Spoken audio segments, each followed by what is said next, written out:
Boa noite, querido.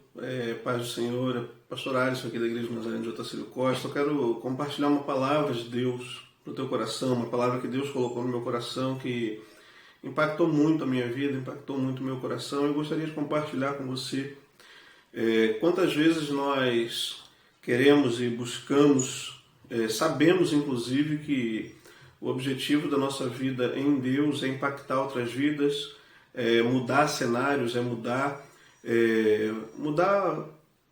tudo aquilo que está ao nosso redor, começando pelas pessoas que nos amam, para em seguida então impactar o mundo. O cerne da nossa missão, Jesus nos chamou para frutificar, para que nós possamos dar fruto. E quantas vezes nós paramos e nos perguntamos por que os frutos às vezes não acontecem na nossa vida. Eu quero encorajar você a ler. É um capítulo um pouco grande, eu não vou ler para ganhar tempo, mas eu encorajo você a ler o livro de Isaías, capítulo 58, que é onde Deus trouxe algumas reflexões ao meu coração. Eu vou ler essas reflexões aqui, eu vou ler o texto aqui quebrado. É um texto que ele, na sua primeira parte, ele traz alguns desafios, né? E na segunda parte ele traz grandes bênçãos que acontecem na nossa vida quando nós colocamos algumas coisas em práticas. Bênçãos como ter a certeza de que Deus vai nos ouvir quando pedirmos socorro. O texto fala da nossa, mesmo o momento mais escuro da nossa vida sendo como o meio-dia. Fala da nossa luz rompendo como a aurora. Quem não gostaria de ter essas bênçãos acompanhando a sua vida? Todos nós, eu também gostaria. Mas para que essas bênçãos aconteçam, e aqui é a palavra que eu queria compartilhar com você, nós precisamos estar atentos a algumas coisas. Isaías 58 é um texto muito emblemático, ele fala de jejum, o jejum que ficou e tem sido descaracterizado na atualidade. A nação de Israel, ela praticava nacionalmente o jejum, principalmente por ocasião do dia da expiação. E ele servia para que os judeus olhassem para a própria vida para ver se não havia algo que precisasse ser coberto antes da hora do sacrifício, antes daquele momento que o sacerdote entrava no Santo dos Santos para oferecer sacrifício, o sacrifício anual pelos pecados da nação. Era, de certa forma, atrelado a essa questão do sacrifício, o jejum. E hoje ficou descaracterizado principalmente por algumas teologias, algumas doutrinas que passaram pela igreja recentemente, que transformaram o jejum numa espécie de moeda de troca, onde eu jejuo para que Deus possa fazer algo para mim, onde eu jejuo para conquistar alguma coisa de Deus. E o jejum não é isso. O jejum é um processo onde você se humilha, onde você se quebranta, e então entra num momento de oração. O jejum sem a oração não resolve absolutamente nada. Primeira coisa que a gente precisa entender sobre isso. Deus não respondia ao jejum do povo. Deus respondia à oração. O jejum era só uma maneira de manter um foco, na oração. O tempo que eu tiro para estar em oração, aquilo é um jejum. E Deus, especialmente, ele fala no início do capítulo 58, porque ele fala de um povo. Eu quero ler esse iniciozinho e a gente vai pontuando algumas coisas, porque o cerne da palavra que Deus colocou no meu coração, ele está justamente nisso. E é um texto interessante porque o pano de fundo fala de um povo que gostava das coisas de Deus. Se você for ler o verso 2, o verso 3, ele vai dizer aqui, olha, mesmo eles estando nesse estado, Deus falando sobre o povo, ele diz, olha, mesmo eles estando nesse estado, ainda me procuram dia a dia, têm prazer em saber os meus caminhos, como um povo que pratica a justiça e não deixa o direito do seu Deus. Perguntam-me pelos direitos da justiça, têm prazer em se chegar a Deus. E aí ele fala, só que eles chegam a Deus dizendo, por que jejuamos nós e tu não atentas para isso? Por que afligimos a nossa alma e tu não levas em conta? Quantas vezes você já não fez essa pergunta para Deus? Senhor, eu estou orando, eu estou sendo fiel, eu estou buscando a Deus e nada acontece na minha vida e as coisas não andam e eu não consigo conquistar. Quantas vezes você já não fez essa pergunta?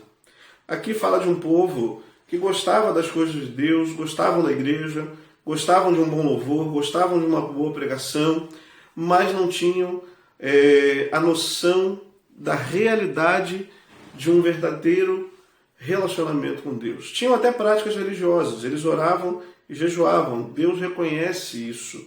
Tanto que a pergunta deles é essa: olha, a gente jejua, a gente ora e nada acontece.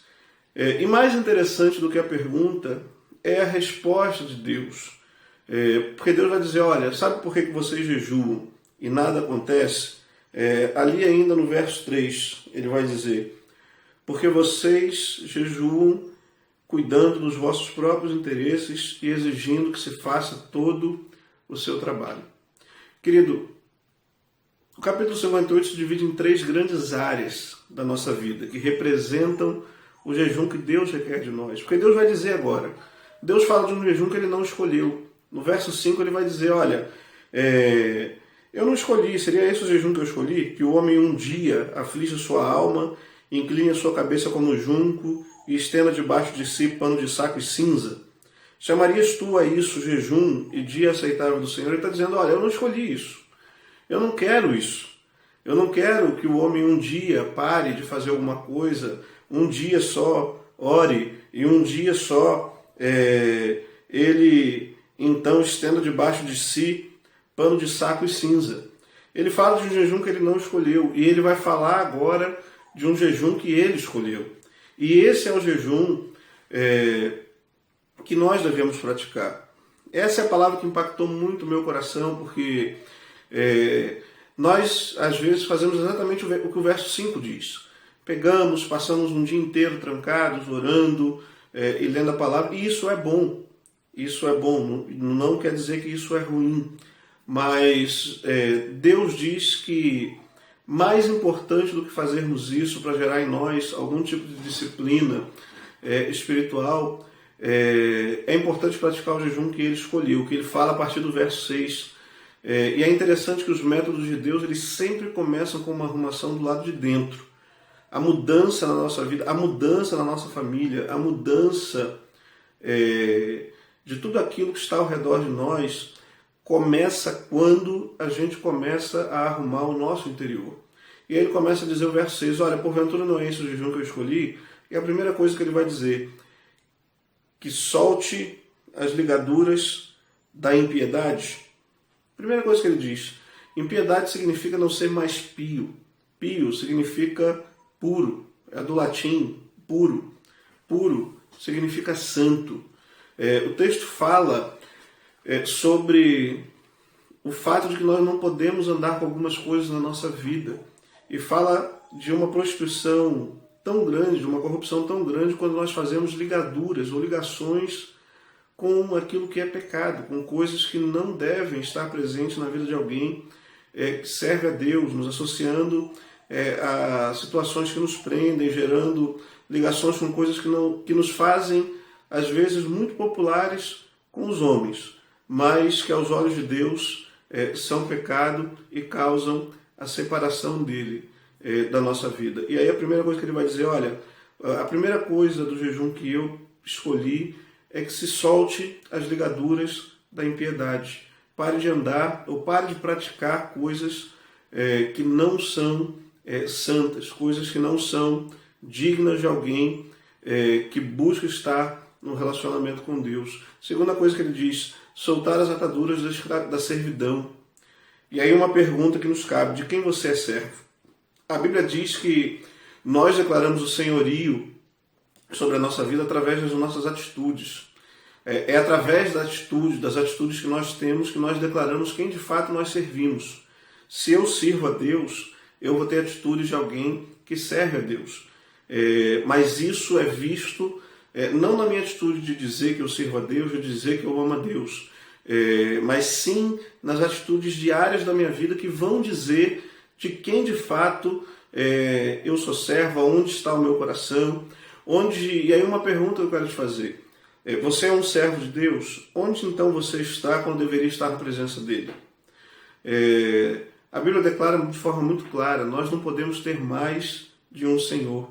Ou você é servo de Deus, ou você é servo de outras coisas, servos de coisas desse mundo, querido. e é preciso definir. A segunda parte do jejum que Deus escolheu é essa, é soltar as ataduras da escravidão. E aí eu quero encorajar você a olhar para a sua vida e realmente pensar de quem você é servo, a quem você tem servido. Terceira coisa que ele diz, que você despedace todo jugo. Jugo é aquilo que nos atrela a alguém ou alguma coisa. E nós não podemos andar atrelados a algumas coisas. Não se pode querer o favor de Deus e aprovar ou conviver com coisas que vão contra a palavra dele, com coisas que promovem injustiça, que promovem devassidão, que promovem aquilo que reconhecidamente Deus é contra. Não há como andar com Deus e pactuar com o mal, e pactuar com a aparência do mal. E uma coisa importante, tem gente que diz assim, pastor, mas ninguém tem nada a ver com a minha vida. Eu quero encorajar você a reformar esse teu pensamento, porque tem sim. A Bíblia diz que nós fomos comprados por um alto preço, por um preço de sangue. E se eu fui comprado, eu não tenho mais direito sobre a minha vida. Não existe aquela história de ninguém tem nada a ver comigo, ninguém paga as minhas contas. Existe essa história no mundo, no reino de Deus não. Se você quer fazer parte do reino de Deus, não há meio termo. Todos que estão no reino de Deus têm a ver com a sua vida.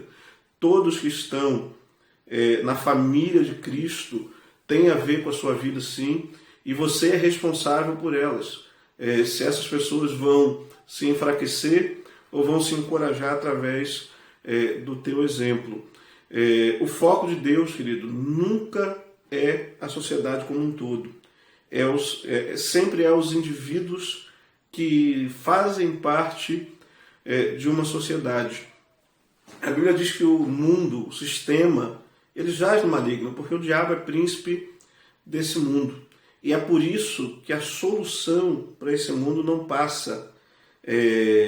Apesar de nós precisarmos da política, apesar de precisarmos do sistema, a solução, seja para uma cidade, para o estado, para o país, para o mundo, não passa pelo sistema político.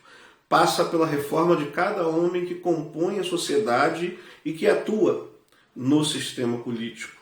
E aí ele vai dizer mais coisas, ele vai para o versículo 7 dizer, olha,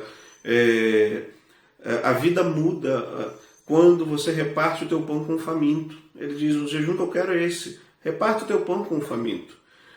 Acolha os desamparados, ao invés de esperar que o Estado, ao invés de esperar que alguém faça, por que você não faz? Por que você não recolhe os desamparados? Jesus fez isso na figura do bom samaritano. Você conhece bem a história, quando ele para toda a sua agenda, cuida daquele homem, hospeda ele, ainda deixa um cartão de crédito para que se tivesse alguma despesa adicional, essa pudesse ser feita. E ele vai terminar dizendo, olha, quando eu vejo nu, quando que você veja o nu e o cubra, e não se esconda do teu semelhante. Ele está dizendo aqui, olha, há momentos em que você sabe que você pode ajudar, mas você manda dizer que não está, manda dizer que não pode, e você sabe que pode. Você sabe que você pode fazer o bem. E a Bíblia ensina isso, diz que quando você deixa de fazer o bem, que você sabe que você poderia fazer, isso também é pecado.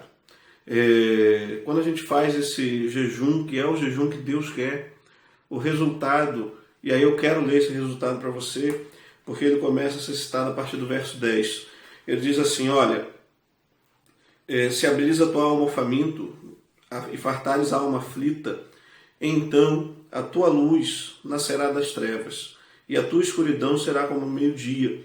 O Senhor te guiará continuamente, fartará a tua alma até em lugares áridos, e fortificará os teus ossos. Serás como um jardim regado, e como um manancial cujas águas jamais faltam.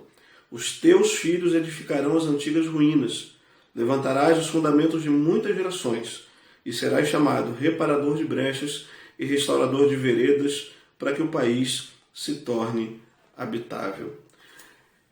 Você quer essas bênçãos na tua vida? Quer que a tua escuridão seja como meio-dia? Quer que a tua luz nasça em meio a trevas? Quer ser guiado continuamente pelo Senhor até em lugares áridos? Quer ser como um jardim fechado? O caminho é esse.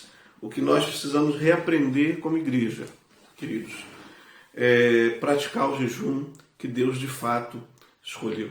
Deus te abençoe e até um próximo vídeo. Eu sei que esse ficou um pouquinho grande, mas eu queria compartilhar essa palavra com você. Procurei ser um pouco rápido, mas como ela abençoou tanto o meu coração, eu acredito que ela também vai abençoar o seu coração. Tá bom? Nós estamos aqui na Igreja do Nazareno Otacílio Costa, na rua Henrique Massaneiro, número 172. Nós esperamos por você. Que Deus te abençoe. Tenha uma excelente semana.